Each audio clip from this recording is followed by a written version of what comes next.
Hello everyone, इस video में हम पढ़ेंगे ज्योमेट्री ऑफ कैल्साइट क्रिस्टल। इससे प्रीवियस वीडियो में आपने पढ़ा था डबल रिफ्रैक्शन। तो डबल रिफ्रैक्शन क्या होती है? जब भी कोई रे ऑफ लाइट किसी कैल्साइट क्रिस्टल में से पास होती है तो वह दो रेज में स्प्लिट हो जाती है। जो वो दो रेज होती हैं उनमें से एक रे को हम कहते हैं ऑर्डिनरी रे और एक रे को कहते हैं एक्स्ट्रा ऑर्डिनरी रे। ऑर्डिनरी रे वो रे होती है जो लॉ ऑफ रिफ्रैक्शन को ओबे करती है, मतलब कि दूसरे मीडियम में जाने के बाद रिफ्रैक्ट होती है, मतलब बेंड होती है।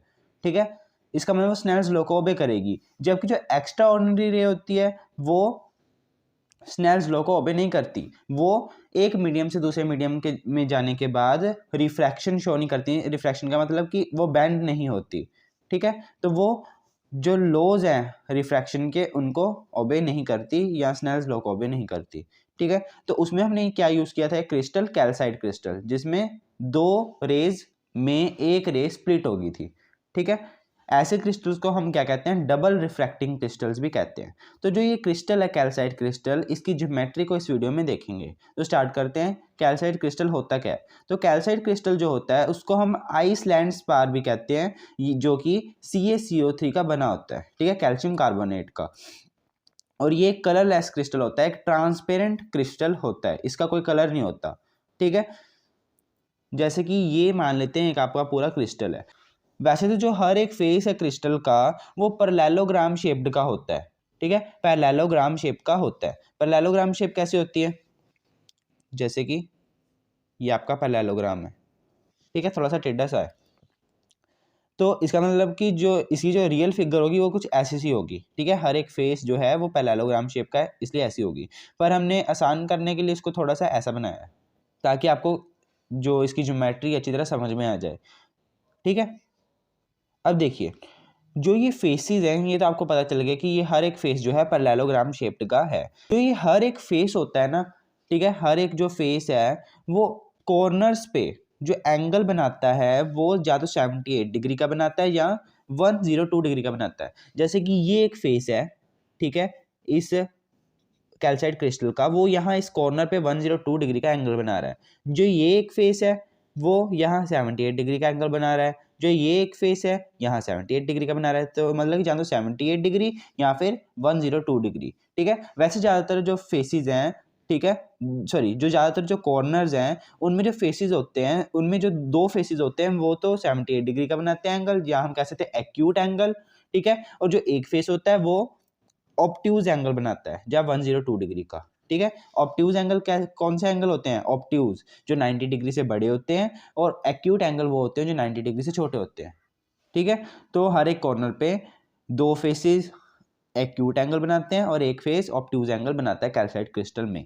ठीक है, बट कैल्साइट क्रिस्टल में एक ऐसा कॉर्नर भी होता है जिसमें तीनों के तीनों जो एंगल हैं वो ऑब्ट्यूज होते हैं। ठीक है, जब तीनों के तीनों एंगल 102 डिग्री के होंगे, ऐसे कॉर्नर्स को हम क्या कहते हैं? Blunt corners. ठीक है, तो यहाँ जो ए कॉर्नर है, ठीक है, ए कॉर्नर पे कितने फेसेस हैं? कितने फेसेस मीट कर रहे हैं? एक ये फेस मीट कर रहा है, ठीक है, एक ये फेस है, ठीक है, एक ये वाला फेस है। जो ये वाला फेस है ये यहाँ एंगल बना रहा है 102 डिग्री का। जो ये वाला फेस है ये यहाँ एंगल बना रहा है 102 डिग्री का, और जो ये ऊपर वाला फेस है ये भी पूरा एंगल बना रहा है यहाँ 102 डिग्री का। तो ऐसे कॉर्नर्स को हम क्या कहते हैं? ब्लंट कॉर्नर, जिसमें तीनों के तीनों जो एंगल्स हैं, तीनों के तीनों जो फेस हैं वो 102 डिग्री या फिर ऑब्ट्यूज एंगल्स बनाते हैं। ठीक है, ऐसा ही एक ब्लंट कॉर्नर इसके सामने वाला भी होता है। ठीक है, इसके सामने वाला, जैसे ये बी कॉर्नर है, ये भी एक तरह का ब्लंट कॉर्नर है। इसमें भी जो तीनों के तीनों एंगल्स होंगे वो ऑब्ट्यूज एंगल होंगे। ठीक है, तीनों जो फेसेस हैं वो ऑब्ट्यूज एंगल बनाएंगे यहाँ। ठीक है, तो अब तक हमने क्या समझा है? कैल्साइट क्रिस्टल दिखने में कैसा है, और उसका हर एक फेस पैरेललोग्राम शेप का होता है, और ब्लंट कॉर्नर्स क्या होते हैं। ठीक है, ये मैं आपको अभी बताऊंगा ये सारा कुछ लिखना कैसे है। ठीक है, पहले आप समझ लो। जब मैं ब्लंट कॉर्नर तक आपको बता देता हूँ कैसे लिखना है। तो एक calcite crystal also known as Iceland spar CaCO3 is a colourless crystal. Calcite crystal जिसको हम आइसलैंड स्पार भी कहते हैं, जो CaCO3 या कैल्शियम कार्बोनेट का बना होता है, वो एक कलरलेस क्रिस्टल होता है। ठीक है, each of 6 faces of a crystal is parallelogram whose angle are 78 degree and 102 degree. ठीक है, जो हर एक जो फेस होता है क्रिस्टल का वो पैरेललोग्राम शेप का होता है और उसके जो एंगल वो जो बनाते हैं जो वो फेसेस वो जान तो 78 डिग्री का बनाएंगे या 102 डिग्री का बनाएंगे। ठीक है, कॉर्नर्स पे at the two diametrically opposite corners such as A and B, the three angles of the faces meeting there are obtuse। ठीक है, वो मैंने आपको बताया कि जो दो ऑपोजिट फेसेस होते हैं, सॉरी दो ऑपोजिट कॉर्नर्स होते हैं किसी कैल्साइट क्रिस्टल के, वो उनमें जो तीन जो फेसेस जो मीट कर रहे हैं, जैसे ये कॉर्नर है इसमें ये एक फेस मीट कर रहा है, एक ये फेस है और एक ये फेस है, तीनों फेस इस पॉइंट पे मीट कर रहे हैं इस कॉर्नर पे। ठीक है, तो तीनों फेस इस कॉर्नर पे कितना एंगल बनाते हैं 102 डिग्री का, जहाँ यहाँ लिखा हुआ है ऑब्ट्यूज एंगल बनाते हैं। ठीक है, ऐसे ये बी है जो कि इसके ऑपोजिट है ए के। ठीक है, यहाँ भी ऐसा ही होगा, इसको भी इसलिए हम क्या कहेंगे ब्लंट कॉर्नर्स कहेंगे। ठीक है, these corners are called blunt corners. ठीक है, तो यहाँ तक तो बात होगी ब्लंट कॉर्नर्स की। अब हम आगे चलते हैं। अब देखिए जो ये ब्लंट कॉर्नर्स हैं, ठीक है, इसमें से जो मैं एक ब्लंट कॉर्नर्स में से एक रे पास करवाऊंगा। ठीक है, एक रे नहीं, एक लाइन को पास करवाऊंगा। ठीक है, तो एक ऐसी लाइन जो किसी ब्लंट कॉर्नर में से पास होती है। ठीक है, और जिस ब्लंट कॉर्नर में से पास हो रही है, ठीक है, उसकी जो तीन फेसेस हैं जो उस ब्लंट कॉर्नर पे मीट कर रहे हैं, वो जो तीनों फेसेस हैं वो जो एंगल बनाएंगे इस लाइन के साथ वो इक्वल एंगल बनाएंगे।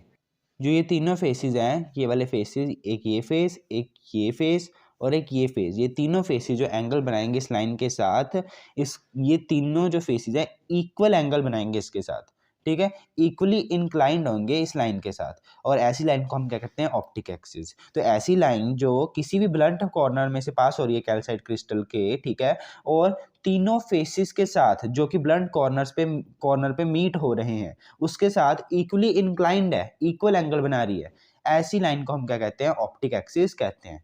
ठीक है, ये जो ऑप्टिक एक्सिस है एक इमेजिनरी लाइन है, कोई ये नहीं कोई पर्टिकुलर रियल लाइन नहीं होगी ये। ठीक है, कोई रियल असलियत की लाइन नहीं, ये बस इमेजिनरी लाइन है जो सिर्फ डायरेक्शन बताएगी आपको। ठीक है, इसकी कुछ प्रॉपर्टीज से आपको समझ में आएगा इसका क्या काम है इस ऑप्टिक एक्सिस का। तो जो ये ऑप्टिक एक्सिस है ये हमें क्या बताती है कि जे कोई रे ऑफ लाइट इस एक्सिस के पैरेलल आ रही है। ठीक है, जो कोई रे ऑफ लाइट इसी एक्सिस से इस क्रिस्टल के ऊपर फॉल हो रही है। आपको पता है ना, जी आप कैल्साइट क्रिस्टल से किसी लाइट को फॉल करवाओगे दो रेज में स्प्लिट हो जाएगी, बट जे कोई रे ऑफ लाइट ऐसे इसके ऊपर गिर रही है इस ऑप्टिक एक्सिस से, इस ऑप्टिक एक्सिस पे या इस ऑप्टिक एक्सिस के पैरेलल इस कैल्साइट क्रिस्टल के ऊपर फॉल हो रही है, तो वो दो रेज में स्प्लिट नहीं होगी। ठीक है, मतलब वहां डबल रिफ्रैक्शन नहीं होगा। जे कोई रे ऑफ लाइट इस कैल्साइट क्रिस्टल के ऊपर इस ऑप्टिक एक्सिस के पैरेलल गिर रही है, जैसे कि ऐसे ऊपर गिर रही है, तब वो डबल रिफ्रैक्शन को शो नहीं करेगी। मतलब कि वो ओ रे यानी कि ऑर्डिनरी रे और ई रे यानी कि एक्स्ट्रा ऑर्डिनरी रे में स्प्लिट नहीं होगी। तो यहाँ ऑप्टिक एक्सिस की एक और क्या डेफिनेशन बन सकती है कि ऐसी एक्सिस क्रिस्टल की जिसके अलोंग जो लाइट है वो डबल रिफ्रैक्शन शो ना करे। ठीक है, जिसके अलोंग जो लाइट है उसकी डबल रिफ्रैक्शन ना हो। ठीक है, उसको हम क्या कहते हैं ऑप्टिक एक्सिस कहते हैं। ठीक है, और जो ये ऑप्टिक एक्सिस होती है ये क्रिस्टल को दो इक्वल पार्ट्स में डिवाइड कर देती है। मतलब कि ये ऑप्टिक एक्सिस सिमेट्रिकल होती है इस क्रिस्टल में, या जो ये क्रिस्टल है इस ऑप्टिक एक्सिस के अबाउट सिमेट्रिकल होता है। ठीक है, सिमेट्रिकल होता है, जो एक्सिस के इधर वाला जो पार्ट होगा और जो एक्सिस के इधर वाला पार्ट होगा दोनों क्या होंगे इक्वल होंगे, सिमेट्रिकल होंगे। ठीक है, तो ये आपका था ऑप्टिक एक्सिस के बारे में। ये सिमेट्रिकल होगा ना क्रिस्टल इस एक्सिस के अबाउट, इसलिए इस लाइन को हम क्रिस्टलोग्राफिक एक्सिस भी कहते हैं। ठीक है, तो हम ऑप्टिक एक्सिस के बारे में हमें सब कुछ जान लिया है कि ऑप्टिक एक्सिस क्या होती है, ब्लंट कॉर्नर में से ये पास होती है, इसके अलोंग जो डबल रिफ्रैक्शन नहीं होती है, और जो क्रिस्टल होता है इस एक्सिस के अबाउट पूरा सिमेट्रिकल होता है। ठीक है, इसलिए इसको हम क्रिस्टलोग्राफिक एक्सिस भी कहते हैं। ठीक है, तो अब हम लिख लेते हैं ऑप्टिक एक्सिस के बारे में जो हमने समझा है। Optic axis a line passing through any of the blunt corners. ठीक है, ऐसी लाइन जो किसी भी ब्लंट कॉर्नर में से पास हो रही है। ठीक है, and equally inclined to the three edges meeting there, और जो वो ब्लंट कॉर्नर्स हैं, ठीक है, इन ब्लंट कॉर्नर्स पे जो ये 3 एज मीट कर रहे हैं, एक एज ये है, मैं फेस बोल रहा था बट आपको एज लेना है, ठीक है। फेस नहीं लेकर चलना आपको, यहाँ एज लेकर चलना है। ये फेस नहीं है एज, एक एज आपका ये मीट हो रहा है, एक एज ये है, ठीक है, और एक एज ये है। कितने एजेस होते हैं एक क्रिस्टल में, सॉरी एक क्यूब में? 12 एजेस होते हैं ना, ठीक है। तो उसमें जो 3 एजेस एक कॉर्नर पे जो मीट कर रहे हैं, उन एजेस के साथ जो ये लाइन है ऑप्टिक एक्सिस है, ये इक्वल एंगल बनाती है, ठीक है।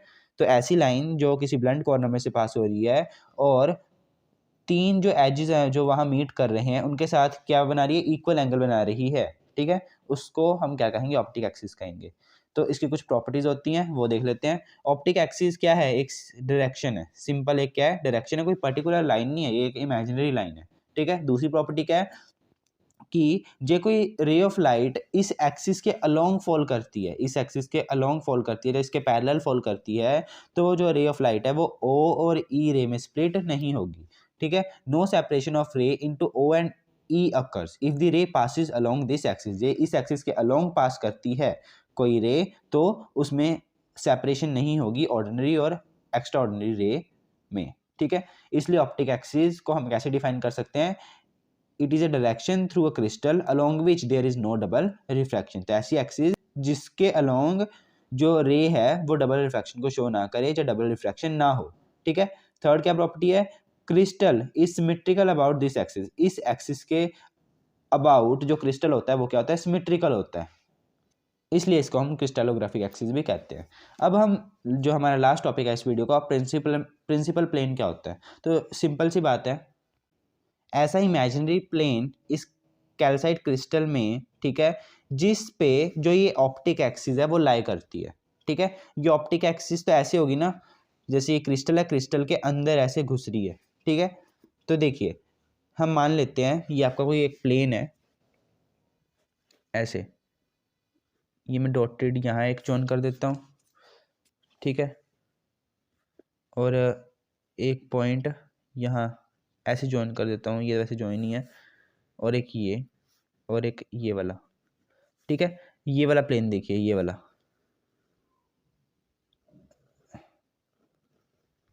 प्लेन, ठीक है। इसको मैं थोड़ा सा डार्क कर देता हूँ। जो ये आपको डार्क प्लेन दिख रहा है ना, इस पॉइंट को मैं ए मान लेता हूँ, इसको मैं छोटा बी मान लेता हूँ, ये छोटा है, छोटा बी, ठीक है। तो जो ये आपको ये प्लेन दिख रहा है, इस प्लेन के ऊपर जो ये ऑप्टिक एक्सिस ये लाई करेगी, ठीक है। इसी प्लेन को हम क्या कहते हैं, प्रिंसिपल प्लेन कहते हैं, या प्रिंसिपल सेक्शन भी इसको कहते हैं, ठीक है। तो ये एक इमेजिनरी प्लेन है इसी क्रिस्टल के अंदर, ठीक है, जिसके ऊपर जो ऑप्टिक एक्सिस है वो लाई कर रही है, इसको हम क्या कहते हैं, प्रिंसिपल प्लेन कहते हैं। और आप देख सकते हो कि जो ये कैल्साइट क्रिस्टल है, इसके जब मैं दो ऑपोजिट फेसेस को देखूं, एक फेस तो ये रहा नीचे वाला, ठीक है, और एक फेस रहा ये ऊपर वाला फेस। तो जो ये ऑपोजिट फेसेस हैं, ऊपर वाला और नीचे वाला जो फेस है, इसके ये क्या है, परपेंडिकुलर है, ठीक है। जो ये वाला जो प्लेन है जिसको हमने प्रिंसिपल प्लेन का नाम दिया है, ये क्या है आपका, प्रिंसिपल प्लेन, ठीक है, प्रिंसिपल प्लेन जिसको हमने नाम दिया है, ये ऊपर वाले फेस और नीचे वाले फेस के क्या है, परपेंडिकुलर है, ठीक है। ऐसे प्लेन को हम क्या कहते हैं, प्रिंसिपल प्लेन। तो ऐसा प्लेन जिसपे ऑप्टिक एक्सिस जो है लाई करती है, और जो ये प्लेन है ये परपेंडिकुलर दो opposite faces of calcite crystal के, ऐसे प्लेन को हम क्या कहते हैं, प्रिंसिपल प्लेन कहते हैं। तो यही डेफिनेशन यहाँ लिखी हुई है, आप यहाँ से देख के लिख सकते हो। तो ये था आपका सारा कैल्साइट क्रिस्टल के बारे में। तो हमने कैल्साइट क्रिस्टल के बारे में क्या जाना, कैल्साइट क्रिस्टल क्या होता है, एक कलरलेस क्रिस्टल होता है, ठीक है, ट्रांसपेरेंट क्रिस्टल होता है, जिसका जो हर एक फेस है वो पैरेललोग्राम शेप का होता है, और जो हर एक कॉर्नर है वो 78 डिग्री या 102 डिग्री का एंगल बनाता है, ठीक है। ऐसा कॉर्नर जिस पे जो तीनों एंगल्स हैं वो ऑप्ट्यूज हों या 102 डिग्री के हों, उन उस कॉर्नर को हम ब्लंट कॉर्नर कहते हैं। और उस कॉर्नर में से जो लाइन पास होती है, ठीक है, किसी भी ब्लंट कॉर्नर में से किसी कैल्साइट क्रिस्टल की लाइन जो पास होती है उसको हम ऑप्टिक एक्सिस कहते हैं, जो कि तीनों एजेस, जो ये 3 एजेस हैं जो ब्लंट कॉर्नर पे मीट हो रहे हैं, उनके साथ इक्वली इंक्लाइंड होती है। इस ऑप्टिक एक्सिस की हमने कुछ प्रॉपर्टीज पढ़ी, जिसमें हमने पढ़ा कि जो ऑप्टिक एक्सिस के अलोंग जो कोई रे ऑफ लाइट फॉल कर रही है कैल्साइट क्रिस्टल के ऊपर, तब वो डबल रिफ्रैक्शन नहीं शो करेगी। इस एक्सिस के अबाउट जो हमारा क्रिस्टल होता है वो क्या होता है, सिमेट्रिकल होता है, इसलिए इस ऑप्टिक एक्सिस को हम क्रिस्टलोग्राफिक एक्सिस भी कहते हैं कैल्साइट क्रिस्टल की। आगे हमने पढ़ा प्रिंसिपल प्लेन या फिर प्रिंसिपल सेक्शन। तो प्रिंसिपल प्लेन क्या होता है, जिसपे ये ऑप्टिक एक्सिस लाई करती है, ठीक है, और दो ऑपोजिट फेसिस के ये क्या होता है, परपेंडिकुलर होता है, ठीक है। तो ये आपका सारा था कैल्साइट क्रिस्टल के बारे में। तो आप आई होप आपको ये सारा अच्छी तरह समझ में आ गया होगा कि आपने इस वीडियो को अच्छी तरह देखा है। तो इससे नेक्स्ट वीडियो में हम बहुत इंपॉर्टेंट टॉपिक करेंगे, निकोल प्रिज्म।